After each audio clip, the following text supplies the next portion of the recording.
सत साहेब, कल 30 जून 2023 को मैं फर्रुखाबाद में 1/7/2023 को होने वाले अहिंसात्मक एवं सात्विक आंदोलन में भाग लेने के लिए यहाँ आए हुए था। करीब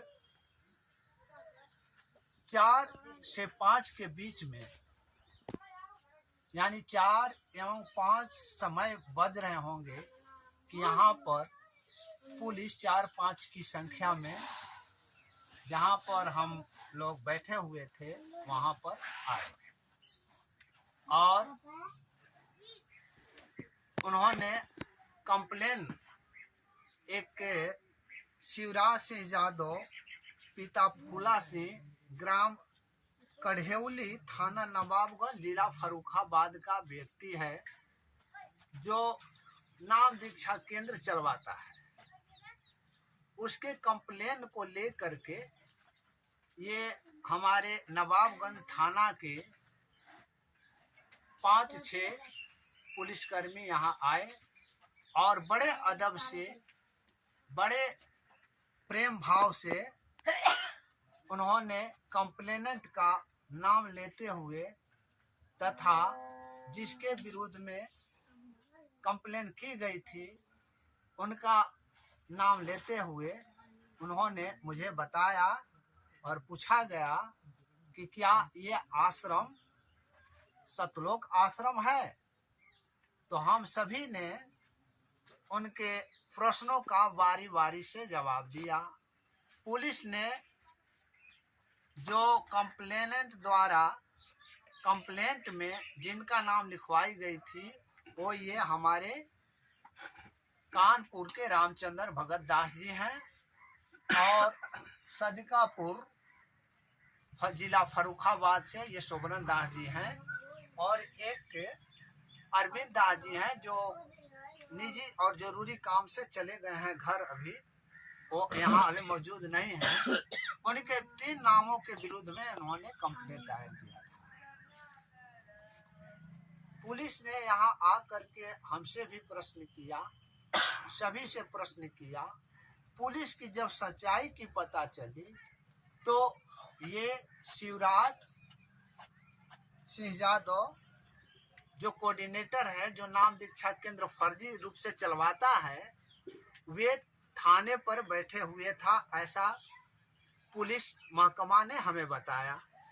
और पुलिस महकमा ने कहा कि आप सभी वहां चल करके और इस बात को आपस में कंप्रोमाइज करें, क्या सत्य है क्या असत्य है, अपनी अपनी बातें वहां रखने के लिए आप लोग चल रहे।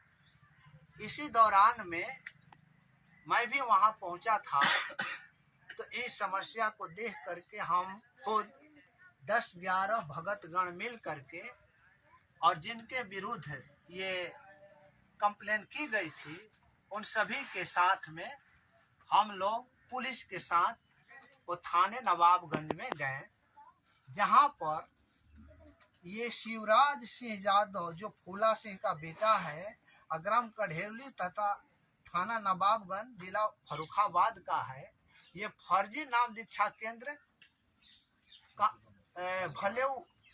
भोलीपुर में चलावाता है और भक्तों को ये संत रामपाल जी महाराज का नाम लेकर के नाम दीक्षा देता है और उससे रुपए पैसे की उगाही करता है, जिसको मतलब ये कंप्लेन करने के लिए, लोगों को दबाने के लिए, इन लोगों को दबाने के लिए कंप्लेन दायर किया था, जिसके संबंध में दरोगा जी ने सारी बातें सुनी और समझे कि ये जो कंप्लेनेंट हैं वह टोटली फर्जी काम करके इन लोगों पर ये दबाव देने के लिए, ये कार्य को नहीं करने के लिए गलत एवं ये फर्जी तरीका से FIR दर्ज कराने के लिए सवाल दिया था।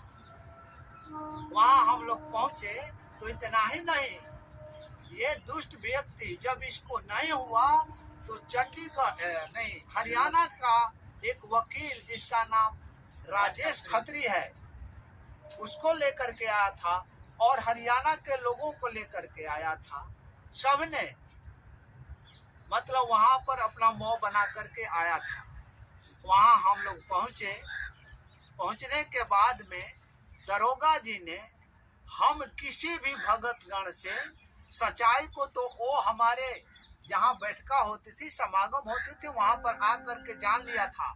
ऑडियो वीडियो सबका मतलब स्टेटमेंट ले चुका था। उसी बात पर इन्होंने प्रश्न करना उस वकील से प्रारंभ किया जो उनके तरफ से एफआईआर दर्ज कराने के लिए नवाबगंज थाने में आया। दरोगा ने 4-5 सवाल 10 सवाल किया, किंतु एक भी सवाल का उसने उत्तर न दे करके और निरुत्तर हो करके ये दरोगा भी उनको बोल करके डांट फटकार सुनाया।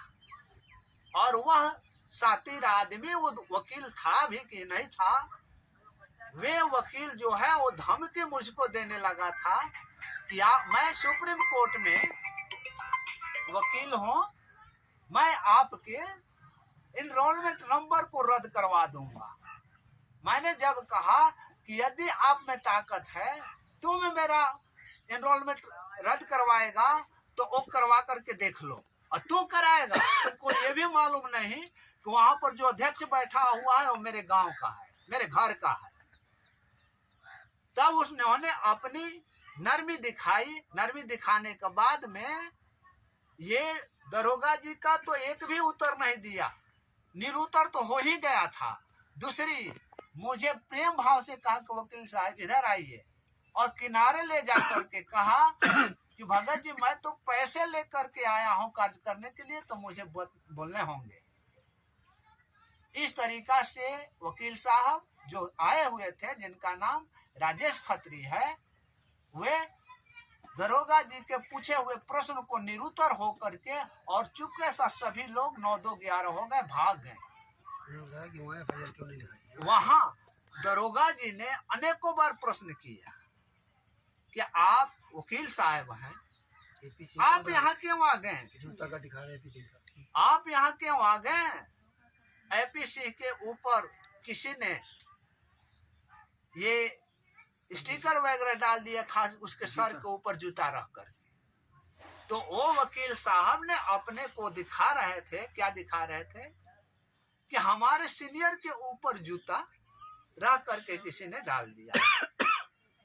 तो दरोगा जी ने कहा कि ठीक है, वो कहाँ हैं, आप यहाँ क्यों आ गए? आप दिल्ली में करा लेते, हरियाणा में करा लेते, सारे फेसबुक पर चल रहा था। तो यहाँ क्यों आए? तो दबे आवाज में बोले कि ये लोग मीटिंग कर रहे हैं। तो क्या मीटिंग कर रहे हैं तो क्या करें? मीटिंग में कौन सी बात? जो आपने क्लेम लगाया हो तो कोई बात हमने नहीं पाया। दरोगा जी ने ऐसा बोला। आप एक भी प्रमाण दो तब मैं इनका एफआईआर करूं, आईटी एक्ट के तहत इन पर एफआईआर करूं। लेकिन एक भी जवाब दरोगा जी का नहीं दे पाए। और दरोगा जी की तो बात छोड़िए, हमारे भगत जी उनसे जो बातचीत पूछने लगे उनका भी जवाब नहीं दे पाए। इस तरीका से वे निरुत्तर हो करके और वहां से 9-2-11 हो गए। तब हम लोग अंत में जो जमीन पर बैठने वाले थे, जमीन पर लेटे हुए थे, कुर्सी वाले उठ करके छोड़ करके भाग गए। तब हम लोगों ने जाकर के दरोगा जी जो इंचार्ज में था उनसे बातचीत किया कि अब बताइए आपका क्या आदेश होता है, अब हम लोग जाएं या आपके आदेश से जिस रोज भी उपस्थित होने के लिए होगा आपके आदेश को मानेंगे और उस लोग हम लोग उपस्थित होंगे। तो उन्होंने कहा करे आप जाओ सब लोग। तब हम लोग घर पर आकर के और बड़े मजे से अपना ये समागम आंदोलन किए और लोगों के बीच गुरुजी के विरुद्ध में ये षड्यंत्रकारी जो हैं, जो उनके विरुद्ध जो अत्याचार कर रहे हैं उनका खुलासा किया। लोगों ने सच्चाई को जाना और इस आंदोलन में भाग लेने के लिए जुटे। एक कमेटी की गठित की गई। वह कमेटी क्या है, इस आंदोलन का रूपरेखा रखेगी तैयार करेगी। हर जगह भारत के हर कोने कोने में जा करके ये सच्चाई बताने के लिए आंदोलन कमेटी कार्य करेगी। उसका